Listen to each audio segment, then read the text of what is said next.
السلام عليكم يا حاج. وعليكم السلام ورحمة الله وبركاته. أمر يا حبيبي.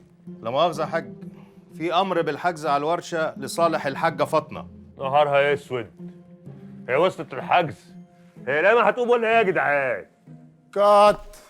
في ايه يا عزام يا استاذ عزام؟ ايه شنو بتاع شنو؟ قاعد بتعمل لي في حركات غريبه وتمثيلك اوفر. اسمع، لو انت ما قدر الشخصيه قول عادي يا اخي. والله العظيم عيب عليك يا اخي، عيب عليك.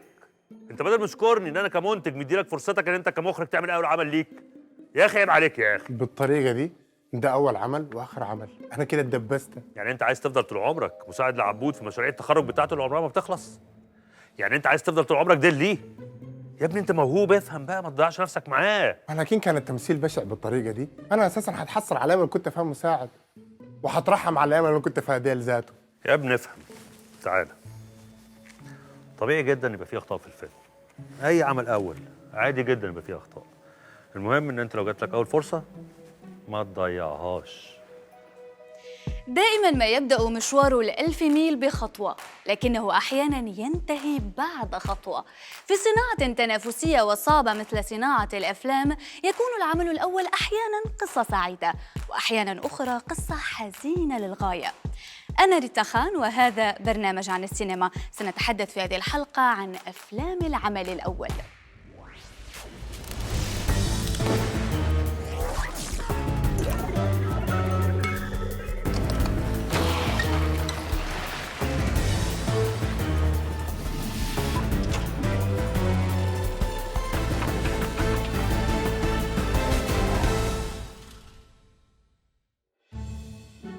يتمنى مخرجون كثر لو أتيحت لهم فرصة إعادة إخراج أفلامهم الأولى، مثل ما حدث مع المخرج سيسيل بي ديميل الذي أعاد تقديم فيلمه ذا سكومان، وهو أول فيلم طويل في تاريخ السينما الأمريكية، وقد ظهر إلى النور عام 1914. أعاد ديميل تقديم هذا العمل عام 1918 كفيلم صامت، ثم قدمه مرة أخيرة في عام 1931 كفيلم ناطق. والمفارقة أن ديميل وفقا لرواية أخيه الأكبر ويليام لم يكن مهتما بصناعة السينما، حتى أقنعه الأخير بضرورة العمل على الفيلم ليصبح بعدها من أهم المخرجين في التاريخ. على العكس تماماً، لم يحتج تشارلي تشابلن إلى أكثر من فرصة لإثبات عبقريته وكفاءته، فقد بدأ مشواره كمخرج بفيلم مميز The Trump انتج عام 1915 ليضع فيه كل خبراته كممثل مسرحي ومؤد لفن الأداء الحركي مايم، ومقدما شخصية المتشرد الشهيرة.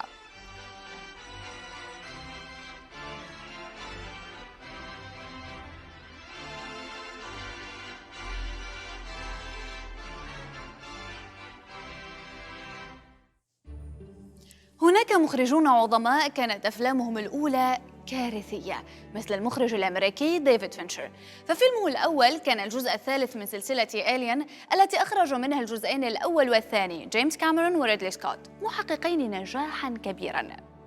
بدأ فينشر بتصوير الجزء الثالث بدون سيناريو مكتمل، ورفضت الشركة نسخة نهائية من الفيلم، وأبعد فينشر تماماً عن مرحلة المونتاج الأخيرة. لكن هذه البداية السيئة لم تمنعه من أن يصبح أحد كبار المخرجين الآن، فقد صنع بعدها أفلاماً لا ينساها الجمهور مثل Seven, Fight Club وGone Girl. The clock is ticking. Meticulously stage your crime scene with just enough mistakes to raise the specter of doubt. You need to bleed. A lot. A lot.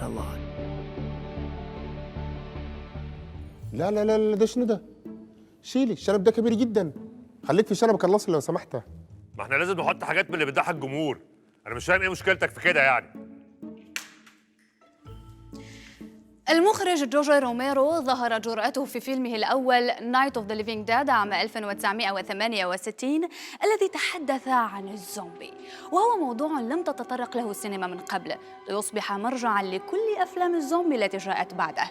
استعان روميرو بممثلين مغمورين وبتكلفة متواضعة بلغت $114,000 ليحقق عائدات بلغت 30 مليون.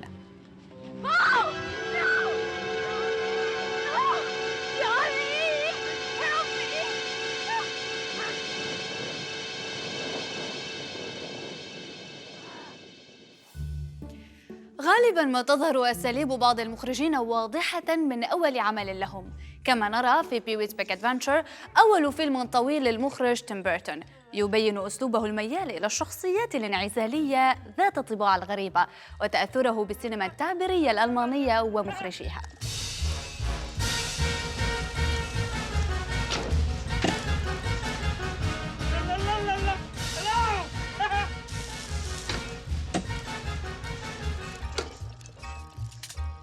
سنجد ملامح سينما المخرج ويس أندرسون واضحة منذ فيلمه الأول باتل روكيت، حيث يظهر استخدامه المميز للألوان واهتمامه بتنسيق الكادرات بدقة لدرجة تجعل بعض لقطات أفلامه تبدو وكأنها لوحات مرسومة يدوياً.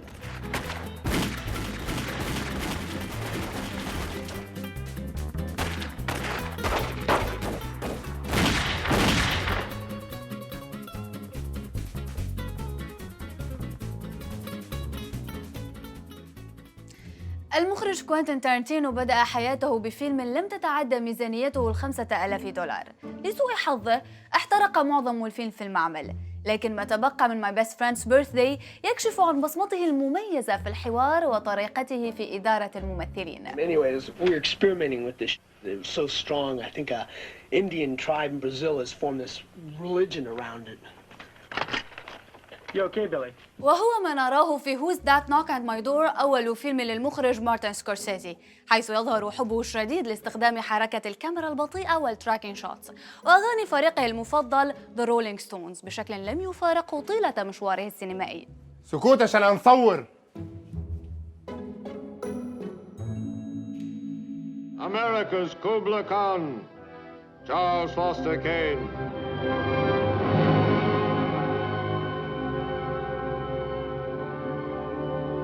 Dying daily. Kane's...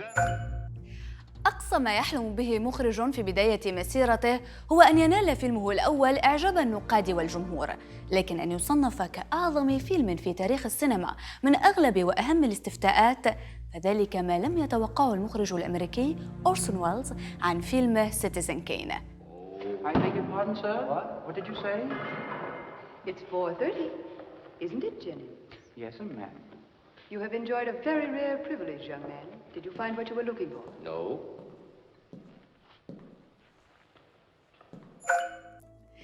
قبل أن يخرج ويلز فيلمه الأول كان قد أثبت تميزه في المجالين الإذاعي والمسرحي، فقد أوصلته تجاربه المسرحية إلى غلاف مجلة تايم في سن 23، وفي الإذاعة قدم تجارب ناجحة أشهرها تمثيلية War of the Worlds، ولذلك منحه استوديو RKO الحرية المطلقة لإخراج فيلمه الأول. أحدث الفيلم ثورة في مجال التصوير السينمائي، كان مصوره غريغ تولند متحمساً لفكرة العمل مع شخص يجهل الممكن وغير الممكن في مجال التصوير، مما منحه حرية في التجريب لطالما رغب فيها، ونتج عن ذلك استخدام زوايا جديدة للتصوير مثل الزوايا المنخفضة والاستخدام المميز لحركة الكاميرا لحكي كثير من التفاصيل في أقل وقت ممكن، بشكل استخدمه العديد من صناع السينما بعد ذلك. Be careful, Charles. Kane. Pull your muffler around your neck, Charles. Kane, I think we shall have to tell him now. Yes. I'll sign those papers now, Mr. Thatcher. You people seem to forget that I'm the boy's father. It's going to be done exactly the way I've told Mr. Thatcher. There ain't nothing wrong with Colorado. I don't see why we can't raise our own son just because we come into some money. If I want, I can go to court. A father has a right to. A boarder that beats his bill and leaves worthless stock behind. That property is just as much my property as anybody's, now that it's valuable. في هذا المشهد مثلاً كان يفترض أن نرى الطفل يلعب في الفناء بشكل منفصل، وحوارات الأب والأم والخادم في مقاطع منفصلة بزوايا قريبة تصور لنا الثلاثة، ثم يتم القطع بينها في المونتاج. لكن ويلز أراد أن يتم تسليط الضوء على الطفل مع الأشخاص في مشهد واحد. كانت الإجابة المبدئية أن ذلك غير ممكن، لأن عدسة الكاميرا لا يمكنها أن تسجل الطفل في الخلفية والأشخاص في المقدمة بنفس الجودة. لكن وجود مساحة من التجريب دفعت المصور للابتكار، فنجح في تقديم طريقة جديدة لتصوير المشهد كما أراده ويلز، بحيث يصبح كأنه لوحة متعددة الطبقات يمكنك أن ترى فيها عدة أشخاص في المقدمة والخلفية. يقدم كل منهم جزءاً من الحكاية في مشهد واحد، وهو أسلوب دفع طريقة الحكي في السينما للأمام بشكل ثوري. I must admit I didn't think much of Andy first time I laid eyes on him. Looked like a stiff breeze would blow him over. That was my first impression of the man. يتربع فيلم The Shawshank Redemption على رأس قائمة موقع IMDb لأعلى 250 فيلماً من حيث تقييم الجمهور. يحظى الفيلم بشعبية هائلة، ويحفظ أغلبنا مشاهده ويقتبس بعض عباراته، لكن الكثيرين لا يعرفون أن هذا الفيلم كان العمل الأول لمخرجه فرانك دارابونت. 30 years. Jesus, when you say it like that. You wonder where it went? كان مقرراً أن يقوم ببطولة الفيلم كل من توم كروز في دور أندي وهاريسون فورد في دور ريد، لكنهما تراجعا لخوفهما من العمل في فيلم يعتبر التجربة الأولى لمخرجه، فذهب الدوران إلى تيم روبنز ومورغان فريمان.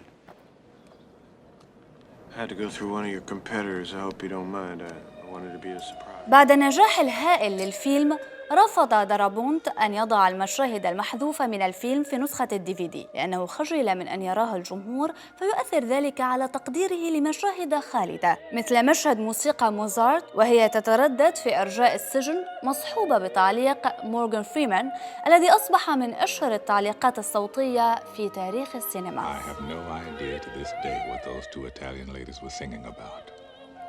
Truth is, I don't want to know. Some things are best left unsaid.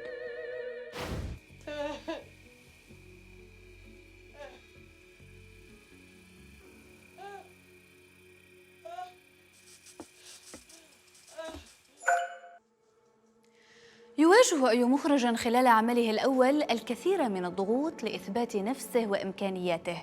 تزيد تلك الضغوط كلما كان هناك توقعات كبيرة ممن حوله، ولذلك كان فيلم The Virgin Suicides بمثابة جحيم عاشته مخرجته صوفيا كوبولا، لأن الجميع كانوا يتوقعون منها تجديد أمجاد والدها فرانسيس فورد كوبولا صاحب الكثير من الأفلام العظيمة، وعلى رأسها سلسلة The Godfather. كانت صوفيا قد ظهرت كطفلة في مشهد التعميد الشهير في الجزء الأول، ثم كطفلة صغيرة في السفينة التي حملت فيتو الصغير لأمريكا. قامت صوفيا في الجزء الثالث بدور ماري ابنة مايكل كورليوني، مما جعل بعض النقاد يتهمون والدها بأنه قام بمنحها دورا لا تستحقه.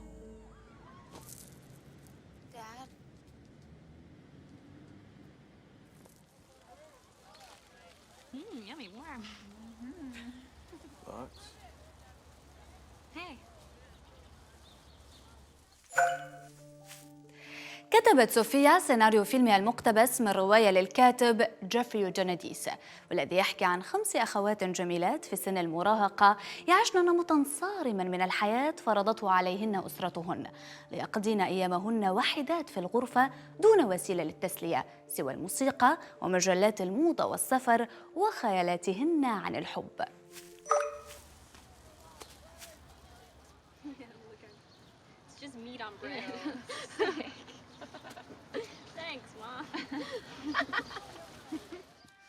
Okay, come on. Oh, I'm sorry. Okay, there we go. Okay, come on together. Cheese. صورت صوفيا عالم المراهقة ببراعة من خلال لقطات هادئة حالمة ودافئة الألوان مع موسيقى تعكس حزن الأخوات، لتأخذ عالم الرواية وتحكي من خلاله عن مراهقتها وذكرياتها ومشاعرها الشخصية تجاه حادثة وفاة أخيها حين كانت في 15 من عمرها.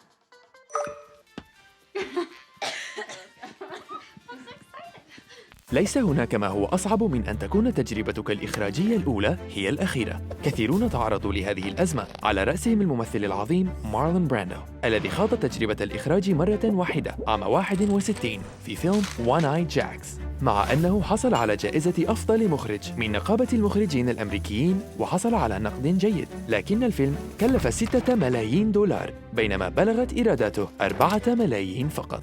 الممثل العبقري تشارلز لوتن قدم فيلمه الأول The Night of the Hunter عام 55 فلم يحقق نجاحاً جماهيرياً، واختلفت آراء النقاد حوله، ووجد تجربة الإخراج مدمرة للأعصاب، لذا تراجع عن إخراج فيلمه الثاني ليموت بعد 7 سنوات من ظهور فيلمه الأول الذي تم اكتشاف أهميته مع الوقت، وأصبح ضيفاً دائماً على قوائم أفضل الأفلام. المخرج السويدي مالك بن جلول قدم تحفة فنية في أول أفلامه الوثائقية Searching for Sugar Man. عانى مالك أثناء تصوير الفيلم بعد أن نفدت أمواله واضطر إلى تصوير بعض المشاهد بنفسه بكاميرا هاتفه، ودخل في خلاف مع منتجه الأصلي، ثم لجأ للتعاون مع منتج آخر دعم الفيلم، فحصل على جائزة في مهرجان ساندانس ثم على جائزة الأوسكار، وأعاد الفيلم الاعتبار للموسيقي العبقري المنسي سيكستو رودريغيز. انتظر الكثيرون تحفة قادمة من مالك، غير أن الجميع فوجئوا بخبر انتحاره بعد معاناة مع الاكتئاب، ليصبح فيلمه الجميل هو الأول والأخير. إلى جوار الرؤية الفنية والسيناريو والقدرة على توجيه الممثلين وإدارة طاقم العمل، يتطلب الإخراج مهارات تقنية تتعلق بأدوات الفيلم من كاميرات وإضاءة ومعدات صوت، ولذلك تصبح تجربة العمل الأول أحياناً كارثية لما تشهده من أخطاء تليق بالمبتدئين. المخرج النيوزيلندي بيتر جاكسون خلال خطاب استلامه لجائزة الأوسكار عن فيلمه The Lord of the Rings The Return of the King، وهي واحدة من 11 جائزة فاز بها العمل، لم ينسى ما حدث من كوارث في أول فيلم كتبه وأنتجه وأخرجه وصوره ومثل فيه، Bad Taste عام 1987.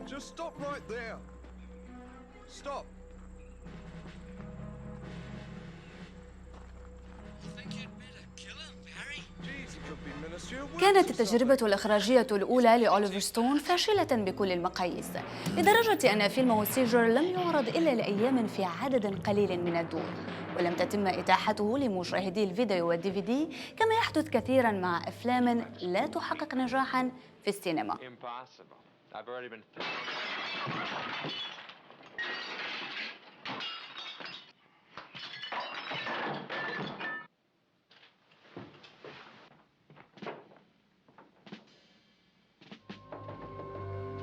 شركة وارنر براذرز أعادت إصدار THX 1138، أول فيلم لجورج لوكاس بعد نجاح فيلمه ستار وورز نيو هوب، وكان قد أخرجه عام 1971 واختار اسمه من رقم هاتف منزله في سان فرانسيسكو. فشل الفيلم تجارياً وتسبب في إفلاس شركة الإنتاج.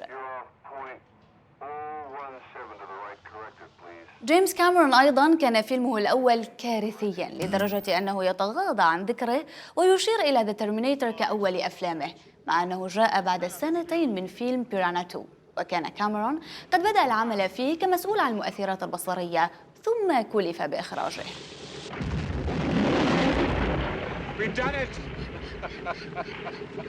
I suppose you'll be cooking some of these up tonight. Run by the boatyard. اتضح فيما بعد أن المنتج التنفيذي اختار كاميرون كمخرج للفيلم لأنه لم يكن له سابقة في الإخراج، وبالتالي كان مناسباً للدور المطلوب منه، وهو ألا يفعل شيئاً.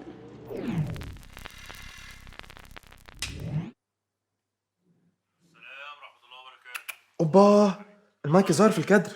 دي غلطة كبيرة، غلطة كبيرة فعلا يا عزام. عدت عليك ازاي دي؟ كنت عارف يا اخي، انا كنت عارف. عليك الله على المنتج ده بالله يا اخي، كان بيسترخص في كل حاجه. قلت له دار فيديو اسيست ومساعد مخرج، شبكني لك لا ما حسي لا ما مستاهل لا ما بعرفش. انا عليك الله حس، انا حصل شنو؟ ما تغشش روحك يا عزام، عادي جدا. المخرجين الكل يعملوا كوارث في بدايه اعمالهم، عادي. عشان نراعي مشاعر عزام مش هنقول له ان كلام رقية غير صحيح، فهناك مخرجون قدموا افلام اولى جيده. يوسف شاهين قدم فيلمه الاول وهو في 24 وكان فيلما متميزا. كذلك الحال مع رأفت الميهي في فيلمه عيون لا تنام. الفلوس اتسرقت يا حسنين، ما حدش يقدر يطلع فوق السطح غيري انا او اسماعيل او مين. ما هو مش معقول كمان محاسن تعملها، ومش معقول كمان اسماعيل يسرقها. نادين لبكي في سكر بنات. شعري منه أشقر، خصري منه أصغر. علي عبد الخالق في أغنية على الممر. وآن ماري جاسر في ملح هذا البحر. This is my home. It was stolen from my family. دكاترة المعهد ناس عاقلين يا عزام، وفاهمين انك لسه في اول الطريق. انت مش شادي عبد السلام يعني عشان تعمل فيلم عظيم من اول مرة. وهو شادي عبد السلام كان ينجم يقدم فيلم كيما موميا إذا كان ما خدمش قبل أفلام قصيرة وتسجيلية. ونزيد نقول لك اخدم مهندس ديكور، وخدم زاده مصمم أزياء، وخدم مساعد مخرج. هو الحقيقة كان من المفروض أنت تتريث شوية، وكان من المفروض تحط مساعد مخرج باش يكون عينيك في الخدمة، ما تعملش كان على مدير التصوير. الحقيقة هذا رأيي. رضوان الكاشف تميز من أول فيلم اللي بنفسج، أسامة فوزي في عفاريت الأسفلت، شريف عرفة تميز بشكل ملفت في الأقزام قادمون، ويسري نصر الله في سرقة صيفية. يا نهار اسود يا نهار اسود، راح علينا ربع جنيه. اتملات الآن. دور مساعد المخرج مهم جدا. محمد خان في أول فيلم ليه ضربة شمس كان محظوظ إنه نور الشريف يكون المنتج، ورغم ذلك نور حط له مساعد مخرج باش يجيب له الأخبار ويراقب له الميزانية. ماك تعرف عاد ميزانية فيلم كامل، والمخرج تجاوز الموضوع ونجح باش يقدم فيلم متميز. هناك مخرجون قدموا أفلام أولى متميزة، لكن ما زلنا ننتظر أفلامهم التالية. هالة لطفي في الخروج للنهار، تامر السعيد في آخر أيام المدينة، وأمجد أبو العلاء في ستموت في العشرين. سبحان الله 3. الليلة يا عكاز عماي، الليلة اللي اتحرق حشاي. سبحان الله 12. الليلة يا عمود البيت اللي انكسر. سبحان الله 18. الليلة يا نار اللي انطفت، والليلة يا حلة اللي انكفت. سبحان الله 20. يلا أنا المنتج حقنا ضرب لي الإنتاج والإمكانيات والقروش، حسسني إنه أنا ماشي أعمل الفيلم حق الرسالة بتاع مصطفى العقاد. لكن فيلم الرسالة ده ما في زول شافه وعرف إنه دي عملية إخراجية أولى. طبعا ليه؟ عشان وراها عملية إنتاجية ضخمة. مش المنتج شال القروش كلها لما خدتها في شنبه. ردها علي إن استطعت.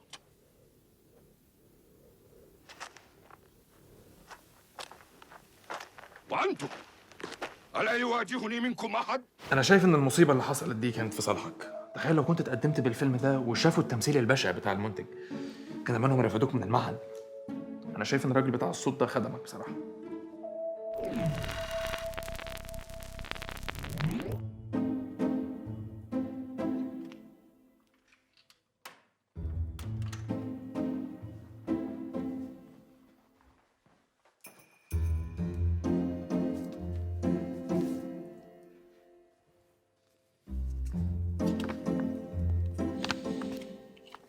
بس برضه يا اخي الواحد مستحرم اللي حصل ده. بالعكس، انت منعت عن الناس اذى ممثل رديء. لكن المخرج موهوب ومتحمس وملوش ذنب في اللي حصل. ما تخافش عليه، ده ابني. كان لازم بس يتعلم انه يختار صح، واول فيلم ليه هيكون معايا.